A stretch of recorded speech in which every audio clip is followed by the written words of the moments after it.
نحمده ونستعينه ونستغفره ونؤمن به ونتوكل عليه ونعوذ بالله من شرور أنفسنا ومن سيئات أعمالنا من يهده الله فلا مضل له ومن يضلله فلا هادي له ونشهد أن لا إله إلا الله وحده لا شريك له ونشهد أن سيدنا ونبينا وشفيعنا ومولانا محمدا عبده ورسوله أرسله بالحق بشيرا ونذيرا وداعيا إلى الله بإذنه وسراجا منيرا أما بعد فقد قال الله سبحانه وتعالى في القرآن الكريم والفرقان الحميد أعوذ بالله من الشيطان الرجيم بسم الله الرحمن الرحيم ثم لتسألن يومئذ عن النعيم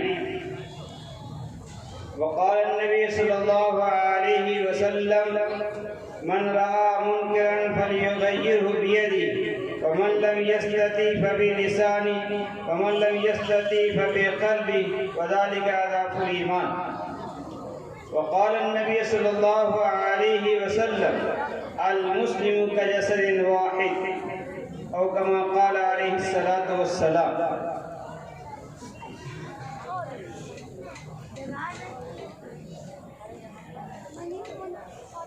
بنی آدم اعضاء یک دیگرندے بنی آدم اعضاء یک دیگرندے کہ در آفرینش زیک جوہرندے جو عضو بدرد آورد روزگار دیگر عضوہارا نماند قرار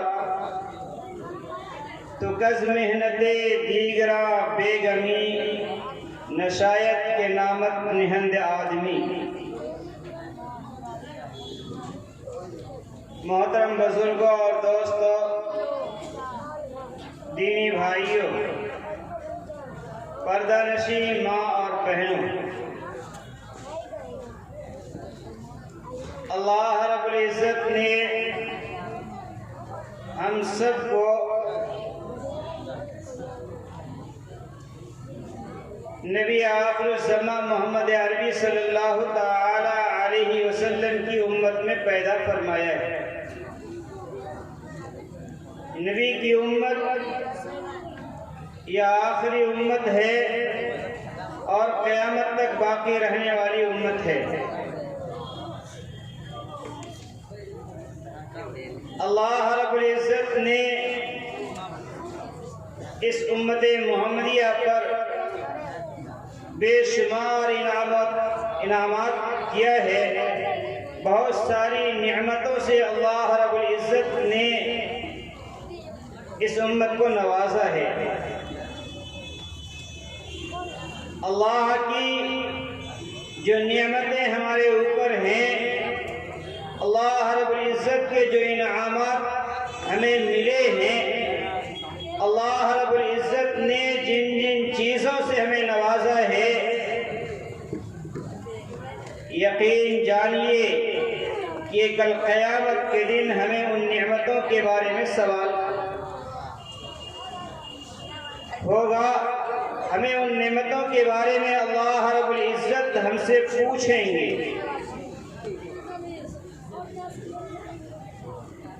اللہ رب العزت نے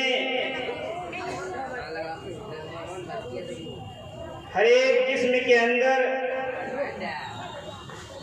ایسی صلاحیتیں، ایسی استعدادیں اللہ رب العزت نے رکھی ہیں کہ جو انسان اپنے اندر محسوس کرتا ہے اور اس کو جانتا ہے کہ اللہ رب العزت نے ہمارے اندر کون سی کوالٹی پیدا کی ہے، کون سی استعداد اور کون سی صلاحیتیں ہمارے اندر رکھی ہیں. اللہ رب العزت نے ہمیں جن نعمتوں سے نوازا ہے، کل قیامت کے دن اللہ رب العزت ہمیں ان نعمتوں کے بارے میں پوچھے گا اور ہم سے سوال ہوگا. اگر ہم نے اپنی اللہ تعالیٰ کی دی ہوئی نعمتوں کا صحیح استعمال کیا، اللہ رب العزت کا عطا کردہ انعامات کا صحیح ڈھنگ سے ہم نے استعمال کیا ہے، تو کل قیامت کے دن اللہ کے روبرو ہم اپنے ان انعامات کا جواب دے دیں گے، ورنہ اللہ کے یہاں ہمارا معاملہ پھنس جائے گا۔ قرآن کریم کی اس آیت کریمہ میں اللہ رب العزت نے ان تمام دیے ہوئے نعمتوں کے بارے میں یاد دہانی کرائی ہے کہ تم یہ مت سمجھو کہ ہمیں جو نعمتیں اللہ کی طرف سے ملی ہیں ان کے بارے میں ہم سے کوئی حساب نہیں ہوگا۔ اللہ رب العزت نے ارشاد فرمایا کہ ضرور بے ضرور تم سے سوال کیا جائے گا ان نعمتوں کے بارے میں جو اللہ رب العزت نے تمہیں دیا ہے۔ یہ جسم کی طاقت، یہ جوانی جیسی عظیم نعمت، یہ عمر کی فراوانی اور یہ مال و دولت کی بہتات اور زمین و آسمان کے اوپر ہمارا چلنا اور پھرنا، یہ اللہ رب العزت کی بہت بڑی نعمتیں ہیں جو اللہ نے ہمیں دی ہیں۔ محترم بزرگوں اور دوستوں، ہر ایک سے اس کے استعداد اور صلاحیت کے اعتبار سے اللہ رب العزت ان سے سوال کرے گا۔ حدیث پاک کے اندر آتا ہے کہ کل قیامت کے دن ہر ایک بندے سے اللہ تعالیٰ کے تمام مخلوقات سے اللہ تعالیٰ اپنے تمام بندوں سے 5 سوالات کریں گے، اور جب تک ان 5 سوالات کے جواب نہیں دے لیں گے اللہ کے روبرو سے نہیں ہٹیں گے، اللہ کے سامنے سے وہ نہیں ہٹیں گے جب تک ان 5 سوالات کے جواب نہیں دے لیں گے۔ یہ ہماری جوانی جیسی عظیم نعمت جو اللہ رب العزت نے ہمیں دی ہے، کیا یوں ہی بیکار ہمیں دیا ہے؟ کل قیامت کے دن اللہ رب العزت ہمیں اس جوانی جیسی عظیم نعمت کے بارے میں سوال کرے گا کہ ہم نے تمہیں جوانی جیسی نعمت دی تھی، تم نے اس کو کہاں خرچ کیا؟ یہ ہماری جو عمریں ہیں 20 سال، 40 سال، 50 اور 60 سال کی زندگی، کیا اللہ رب العزت نے ہمیں یوں ہی بیکار دیا ہے؟ کیا اللہ رب العزت ہمیں ان عمروں کے بارے میں نہیں پوچھے گا؟ حدیث پاک میں اللہ کے نبی نے فرمایا کہ ہماری اس زندگی کے بارے میں پوچھا جائے گا کہ ہم نے تم کو 60 سالہ 70 سالہ زندگی عطا کی ہے، تم نے 60 سالہ اور 70 سالہ زندگی کو کہاں گنوایا؟ یہ جو ہمارے پاس اللہ کا عطا کیا ہوا مال، اللہ کی دی ہوئی دولت ہے، کیا اس کے بارے میں ہم سے سوال نہیں ہوگا؟ اللہ کے نبی صلی اللہ تعالی علیہ وسلم نے فرمایا کہ کل قیامت کے دن اللہ کے روبرو ہم سے سوال ہوگا کہ ہم نے تم کو مال جیسی عظیم نعمت دی تھی، تم نے اس کو کہاں سے کمایا اور کہاں خرچ کیا؟ اس کے بارے میں باضابطہ ہم سے حساب ہوگا۔ محترم بزرگوں اور دوستوں، ہمارے اندر جسمانی طاقت ہے، جسمانی قوت ہے، ان طاقتوں ان قوتوں کے بارے میں کل قیامت کے دن ہم سے سوال ہوگا۔ اگر ہم نے اس کا صحیح جواب دے لیا تب تو ہمارا بیڑا پار ہو جائے گا، ورنہ ہمارا معاملہ پھنس جائے گا۔ ہم مسلمانوں کا عقیدہ ہے کہ یہ دنیا عارضی ہے، دنیا ہمیشہ رہنے کی جگہ نہیں ہے، ہمارا اصل ٹھکانہ آخرت ہے۔ دنیا تو ہر ایک کی گزر رہی ہے، ہر ایک کی گزر جائے گی، جو بھی آیا ہے وہ جا کے رہے گا، کوئی نہ دنیا میں ہمیشہ رہا ہے نہ رہے گا، بلکہ دنیا میں آیا ہی اسی لیے کہ ہم کو یہاں سے جانا ہے۔ اصل ٹھکانہ ہمارا آخرت ہے، وہاں اللہ تعالیٰ کی بنائی ہوئی عظیم نعمت جنت جیسی حسین خوبصورت گھر ہمیں وہاں میسر آئے گا، ملے گا، ہمیں وہاں رہنے کا ٹھکانہ اور ہمیشہ کا ٹھکانہ وہاں ملے گا۔ دنیا عارضی قیام گاہ ہے، اس عارضی قیام گاہ میں ہمیں کیسے رہنا ہے، اس کو سوچنا ہے۔ اس کے اعتبار سے ہمیں آخرت کی زندگی کو سنوارنے کی فکر کرنی ہے۔ محترم بزرگوں اور دوستوں،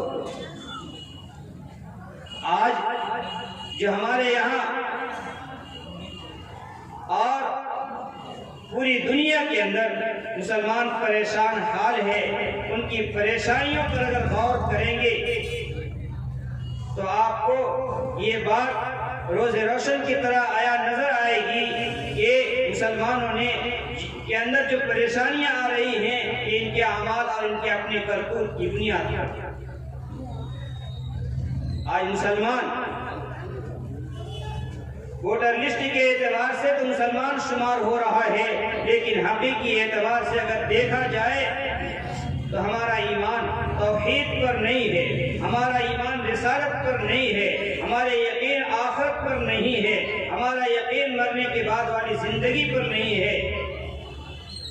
محترم بزرگوں اور دوستوں، ضرورت اس بات کی ہے کہ ہم اپنے عقائد کو درست کریں، اپنے ایک خدا سے مانگنے کی عادت بنائیں، اپنے ایک خدا کے سامنے جھکنے کی عادت بنائیں، اپنے نبی آخر الزماں محمد عربی صلی اللہ تعالی علیہ وسلم کے طور طریقے کو اپنانے کا کہ سوچیں، اور نبی آخر الزماں صلی اللہ تعالی علیہ وسلم کی سیرت کو اپنے اندر لائے اتاریں۔ محترم بزرگوں اور دوستوں، ہم سب سیدنا آدم علیہ نبینا علیہ السلام کی امت کی اولاد ہیں، نبی آخر الزماں محمد عربی صلی اللہ تعالی علیہ وسلم کی امت ہیں۔ حدیث پاک میں اللہ کے نبی صلی اللہ تعالی علیہ وسلم نے ارشاد فرمایا، المسلم کجسد الواحد، مسلمان ایک جسم کی طرح ہے، مسلمان ایک جسم کی طرح ہے کہ جسم کے کسی بھی اعضاء کو چوٹ لگتی ہے تو اس کا پورا جسم پورا دھڑ پریشان ہوتا ہے۔ شیخ سعدی علیہ رحمہ نے اسی بات کو اشعار کے اندر بیان کیا کہ بنی آدم اعضاء یک دیگرند، بنی آدم کی اولاد ایک دوسرے کے اعضاء ہیں، ایک دوسرے سے جڑے ہوئے ہیں، ایک دوسرے سے اس کا کنیکشن ملا ہوا ہے، ایک دوسرے سے ان کا تعلق ہے، ربط ہے۔ یوں تو اللہ چاہتا تو تمام کے تمام انسانوں کو یک بارگی اس دنیا کے اندر پیدا کر دیتا، لیکن اللہ رب العزت نے ایسا نہیں کیا۔ سیدنا آدم علیہ السلام کو پیدا فرمایا، حضرت حوا علیہ السلام کو پیدا فرمایا اور ان کے ذریعے سے نسل انسانی کو آباد کیا۔ کیوں؟ اس لیے تاکہ ایک دوسرے کو پہچان سکو۔ اگر یک بارگی اتار دیا جاتا تو کون کس کو باپ کہتا، کون کس کو بیٹا سمجھتا، کون کس کو ماں اور کون کس کو بیٹی کہتی۔ محترم بزرگوں اور دوستوں، اللہ رب العزت نے نسل انسانی کو سیدنا آدم علیہ السلام سے کے ذریعے سے اس دنیا کے اندر پھیلایا تاکہ ایک دوسرے کو پہچان سکیں۔ تو آدم کی اولاد ایک دوسرے کے اعضاء ہیں، ایک دوسرے سے ملے ہوئے ہیں، کوئی کسی کا باپ ہے تو کوئی کسی کا بیٹا ہے، کوئی کسی کا بھائی ہے، کوئی کسی کی بہن ہے، اور کوئی ماں ہے، کوئی بیٹی ہے۔ یہ رشتے آپس میں اللہ رب العزت نے ایسے مضبوط کر دیے ہیں کہ اسی رشتے کے ذریعے سے ایک دوسرے کو پہچانتے ہیں اور ایک دوسرے کی محبت دلوں میں بیٹھتی ہے اور ایک دوسرے سے محبت کرتے ہیں۔ تو آدم کی اولاد ایک دوسرے کے اعضاء ہیں۔ کیوں؟ اس لیے کہ اس کی پیدائش ایک ہی جوہر یعنی سیدنا آدم علیہ نبینا علیہ السلام سے ہے۔ آگے شیخ سعدی علیہ رحمہ نے فرمایا، جو عضو بدرت آورد روزگار، جب کسی بھی عضو کو درد ہوتا ہے، تکلیف ہوتی ہے، جسم کے اعضاء میں سے کسی بھی عضو کو تکلیف ہوتی ہے تو دوسرا اعضاء بے قرار ہو جاتا ہے، پریشان ہو جاتا ہے، چیخنے اور پکارنے لگتا ہے۔ ہمارے جسم کا ایک حصہ اگر ہاتھ ہمارا ٹوٹ جائے تو آنکھ پریشان ہوتی ہے، آنکھ روتی دھوتی ہے، زبان چیختی ہے، چلاتی ہے، جسم کے دیگر اعضاء تڑپنے لگتا ہے۔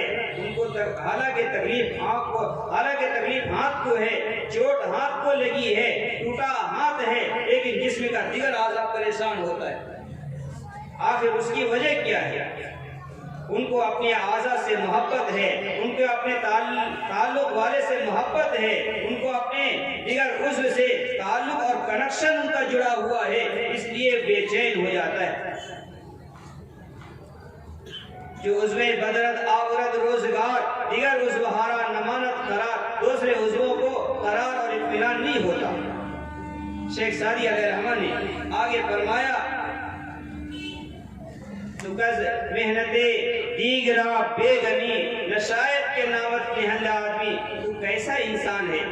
تو کیسا آدم کی اولاد ہے؟ اپنے آپ کو آدم کی اولاد کہتے ہو، تم کیسے انسان ہو؟ دوسرے کی پریشانی سے تمہیں کوئی فکر نہیں، دوسرے کی پریشانی سے تمہیں کوئی غم نہیں، دوسرے کی مصیبت سے تمہارے چہرے پہ کوئی فرق نہیں پڑ رہا ہے۔ ہمارے انسانی بھائیوں پر گولے اور بم برسائے جا رہے ہیں، انہیں توپوں سے داغا جا رہا ہے، انہیں میزائلوں سے بھونا جا رہا ہے، ان کے گھروں کو ویران کیا جا رہا ہے، ان کے معصوم بچوں کو قتل کیا جا رہا ہے، معصوم بچیوں کو زندہ درگور کر رہا ہے، ان کی عورتوں کو مارا جا رہا ہے، ان کے مردوں کو مارا جا رہا ہے، قتل عام ہو رہا ہے، قتل کیے جا رہے ہیں۔ اب تم کیسے انسان ہو؟ بیٹھے بیٹھے صرف موبائلوں میں مست رہتے ہو، صرف موبائلوں سے اپنے آپ کو لگائے ہوئے ہو۔ محترم بزرگوں اور دوستوں، اللہ کے نبی صلی اللہ تعالی علیہ وسلم نے ایسے ہی موقع کے لیے فرمایا،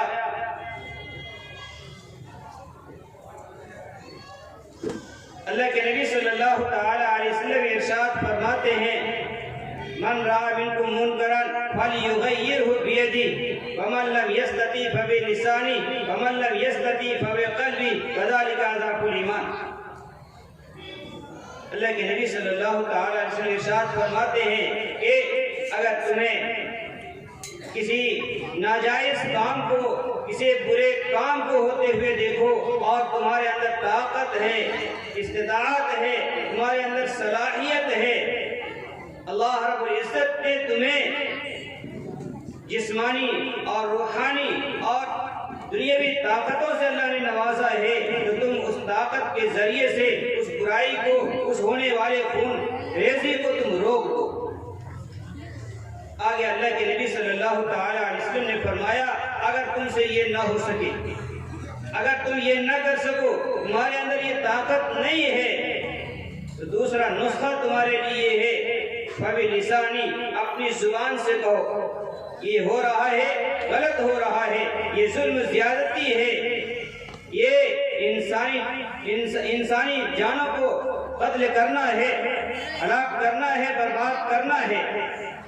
آخری نسخہ اللہ کے نبی صلی اللہ تعالی علیہ وسلم نے ارشاد فرمایا، اگر یہ بھی نہ ہو سکے، تم اس لائق بھی نہیں ہو کہ زبان سے کہہ سکو، یا تمہاری زبان کے اندر ایسی طاقت نہیں ہے کہ اپنی زبان کو استعمال کر سکو، فَبِقَلْبِ، کہا کم از کم دل سے تو اس کو برا جانو۔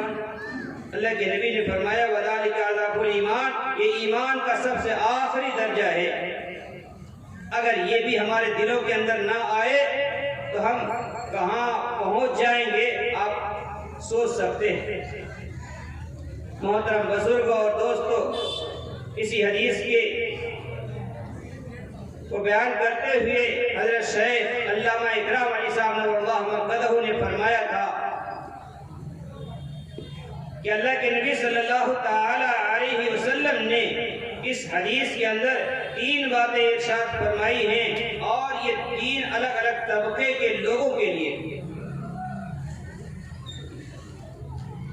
سب سے پہلا حکم اللہ کے نبی صلی اللہ تعالی علیہ وسلم نے فرمایا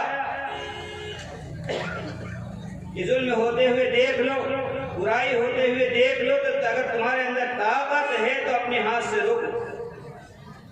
فرمایا یہ حکم ہے بادشاہ وقت کے لیے، یہ حکم ہے عہدیداروں کے لیے، یہ حکم ہے ان لوگوں کے لیے جن کے پاس فوجی طاقت ہے، جن کے پاس اسلحہ جات ہیں، جن کے پاس ایٹمی ہتھیار ہیں، جن کے پاس میزائلیں ہیں۔ وہ اگر چاہتے ہیں کہ ان ہونے والے ظلم کو، مظلوم پر ہونے والے بمباری کو اگر روکنا چاہتے ہیں تو اپنی حکومت کے ذریعے سے، اپنی طاقت کے بلبوتے پر اسے روک سکتا ہے۔ تو ایسے لوگوں کو، ایسے بادشاہوں کو چاہیے کہ اپنے طاقت کے بلبوتے پر اس کو روک دے۔ محترم بزرگوں اور دوستوں، ہم اور آپ دیکھ رہے ہیں کہ تقریباً 57 ممالک 58 ممالک ہیں جو اس پر مسلمان حکومت قائم ہے، لیکن اتنی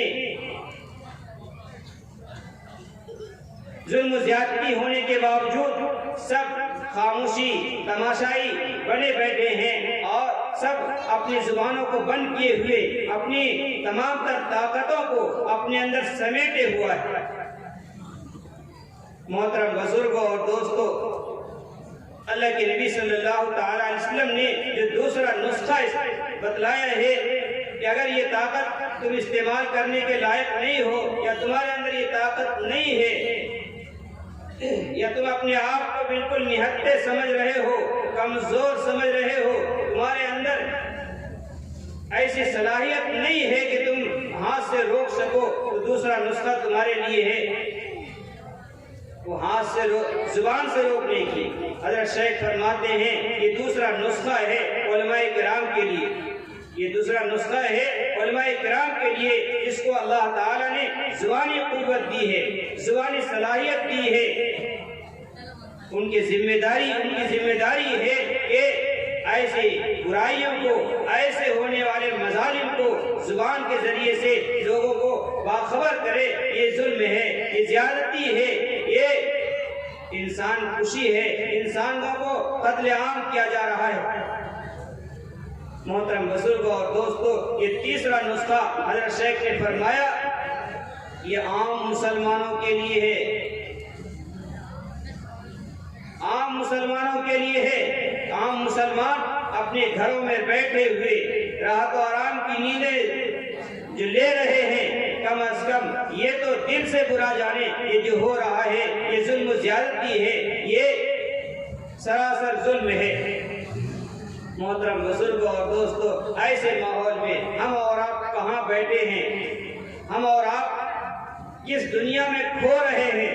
ہمارا مسلمان بھائی پریشان ہے، ہمارے وہ بچے، معصوم بچے جو قتل کے، جو موت کے آغوش میں سو چکا ہے، ہماری ماں اور بہنیں پریشان ہیں، انہیں پریشان کیا جا رہا ہے، ہمارے نوجوان شہید ہو رہے ہیں، ہمارے بڑے شہید ہو رہے ہیں۔ شہادت جیسی عظیم نعمت سے وہ سرفراز ہو رہا ہے، ہماری انسانیت کہاں گئی، ہماری غیرت کہاں گئی؟ ہم تماشائی بنے بیٹھے ہیں۔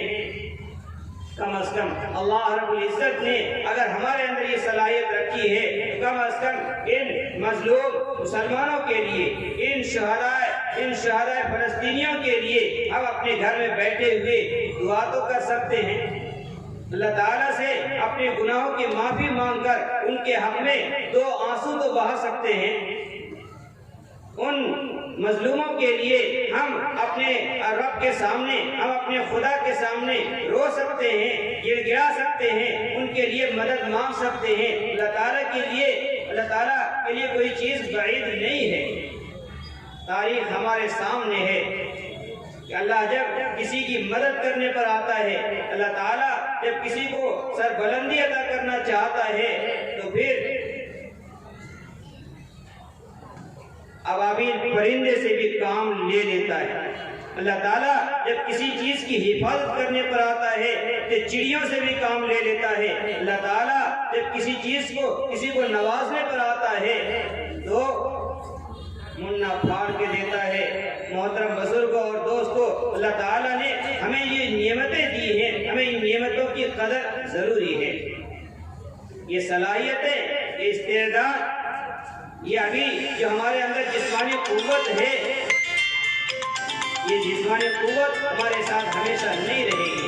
قرآن کریم میں اللہ تعالیٰ نے ارشاد فرمایا کہ ہم نے تم کو ایک معمولی سی چیز سے پیدا فرمایا اور پھر تمہارے جسموں کے اندر ہم نے طاقت دی۔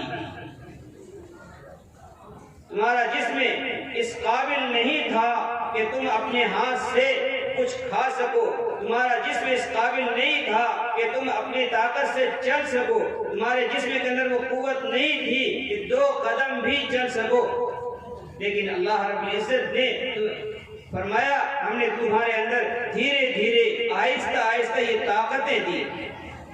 اور یاد رکھو، قرآن نے کہا یہ طاقت تمہارے ہمیشہ نہیں رہے گی، آج ہے کل نہیں رہے گی۔ اور ہم تو ان آنکھوں سے دیکھ رہے ہیں کہ ابھی تھوڑی دیر پہلے ہمارا جسم صحیح سالم تھا اور تھوڑی ہی دیر کے بعد ہمارے جسم کا کوئی اعضا ٹوٹ جاتا ہے، ہم چلنے کے قابل نہیں رہتے، ہم کوئی کسی چیز کو پکڑنے کے قابل نہیں رہتے، ہم اپنی طاقت سے اپنی ایک جگہ سے دوسری جگہ نہیں جا سکتے۔ محترم بزرگوں اور دوستوں، اللہ تعالیٰ نے یہ انعامات سے ہمیں نوازا ہے، ہمیں اپنی ملی ہوئی انعامات کی قدر کرنے کی ضرورت ہے۔ آج ہمارا جسم صحیح سالم ہے، کل ہمارا جسم ضعیف ہو جائے گا، کمزور ہو جائے گا، ہم کسی قابل میں نہیں رہیں گے۔ آج کیا ہو گیا ہمارے مسلمان بھائیوں کو؟ آخر ہم کس دن کا انتظار کر رہے ہیں؟ آج مسجدیں ہماری سنی کی سنی ہو رہی ہے۔ کل یاد ہے آپ حضرات کو کہ اسی لاک ڈاؤن کے زمانے میں ہم اور آپ مسجد کے گیٹ پکڑ کر کے توڑنے کو تیار تھے اور مسجد کے ذمہ داروں کو طرح طرح سے کوسنے کو تیار تھے۔ کیسا بزدل آدمی ہے، کیسا ہے کہ نماز سے ہمیں روک رہا ہے۔ آج آپ صحیح دل سے بتائیے، آج آپ کو کون روک رہا ہے؟ کل مسجدیں بند تھی تو ہمیں فکر تھی کہ ہمیں مسجد سے روکا جا رہا ہے، ہمیں نماز سے روکا جا رہا ہے، ہمیں اپنی عبادت خانے میں داخل نہیں ہونے دیا جا رہا ہے۔ آج آپ کو کون منع کر رہا ہے؟ لیکن حال وہی ہے، جب مصیبتیں ہمارے سر پہ آتی ہیں تب پھر ساری چیزیں دکھنے لگتی ہیں۔ ٹھیک یہی بنی اسرائیل کا بھی حال تھا۔ حضرت موسیٰ علیہ نبینا علیہ السلام کو ان بنی اسرائیل نے بہت زیادہ پریشان کیا،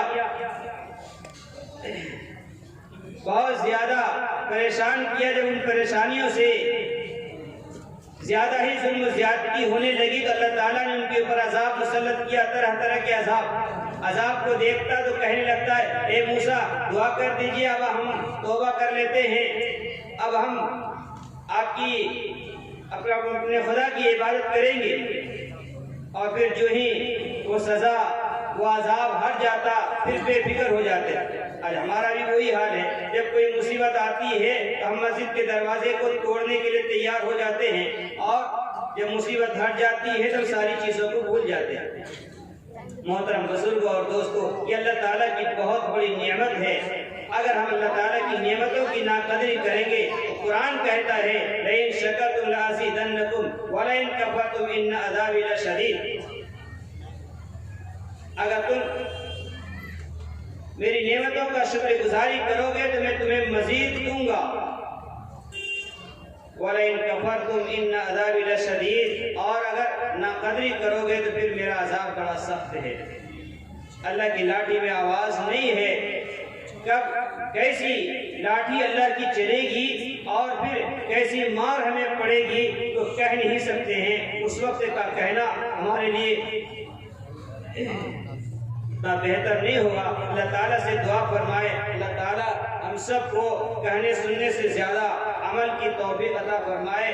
اللہ تعالیٰ سے دعا فرمائے، اللہ تعالیٰ ان شہدائے فلسطین کو اجر عظیم عطا فرمائے، ان کی شہادت کو قبول فرمائے، انہیں جنت الفردوس میں اعلیٰ مقام عطا فرمائے۔ ان کے معصوم بچے جو شہید ہوئے ہیں ان کی ماؤں کو سلام ہو، اور ان کی ماؤں کو سلام ہو۔ اللہ تعالیٰ نے ایسی ماؤں کے ذریعے سے ایسے بچوں کو جنم دیا جو میدان کارزار میں بھی اللہ تعالیٰ کی کو ہی پکارا ہے، ایسی مصیبت کی گھڑی میں بھی وہ صرف اور صرف اللہ ہی کو پکار رہا ہے۔ مبارک ہو ایسی مائیں، مبارک ہو، سلام ہو ایسی ماؤں کو جنہوں نے اپنے نونہالوں کو شہادت کے لیے پیش کیا اور اف تک نہیں کہا۔ اللہ تعالیٰ سے دعا فرمائے، اللہ تعالیٰ ان کو بہتر اجر عظیم عطا فرمائے، انہیں دنیا کے اندر بھی عزت اور سرخروئی عطا فرمائے، اور مرنے کے بعد جو ہمیشہ کی زندگی ہے وہاں بھی انہیں عزت اور سرخروئی عطا فرمائے، اور اللہ تعالیٰ فلسطینی مسلمانوں کو کامیاب کرے، انہیں اپنے عزم اور حوصلے کے ساتھ ثابت قدم رکھے۔ انہی چند باتوں پر میں اپنی بات کو ختم کرتا ہوں۔ وآخر دعوانا الحمدللہ۔